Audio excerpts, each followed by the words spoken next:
مختلف اشیاء خاصیتنا الله رب العالمین آدم علیه السلام تا اخودل.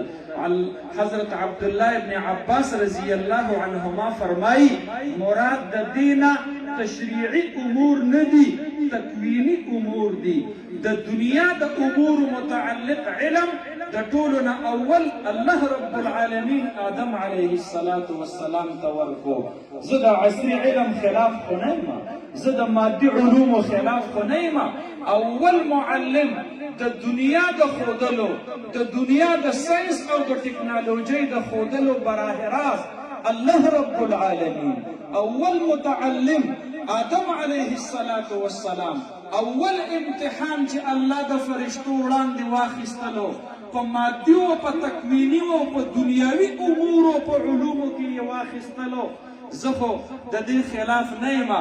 وعلمناه صنعة لبوس لکم. دا حضرت داود علیہ السلام متعلق اللہ فرمائی وی دا اسپنو نا دا زغرو دا جوڑولو علم داود علیہ السلام تا منور کرے ہو. اللہ معلم دے، داود علیہ السلام متعلم دے. تشریعی امور نا، دینی علم نا، دزغر جوڑول دی، نوے ایجاد دے، نوے دریافت دے، دا سائنس ڈسکوریز دی. اللہ فرمائی ما ورطا خودلے ہو النا له الحدید ان اعمل صابغات وقدر فی السرد. اللہ رب العالمین قرآن کریم کی ذکر کری دی. من خود عصری علومو نیو مخالف. اسلام دا دنیاوی فنون دمر قدر کئی کم سپے چی دا اخکار طریقہ زدکی او دریزن اخکار دا اوکی وی نخوری مالک لے راولی آغی سپی تخکاری سپے وی لے کیگی. قرآن کریم کی اللہ دا آغی سپی ذکر کرے دے مکلبین تعلمونہن مما علمکم اللہ فکلوا مما امسکنا علیکم واذکروا اسم اللہ علیہ.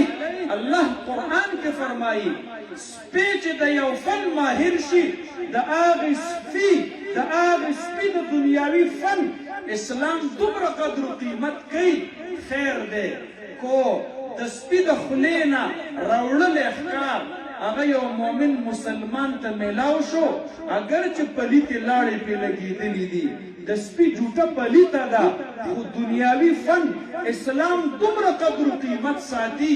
مومن تا وی دا سپی پا غاخ باندې اخکار شوی اخکار ستا دا پارا روا دے.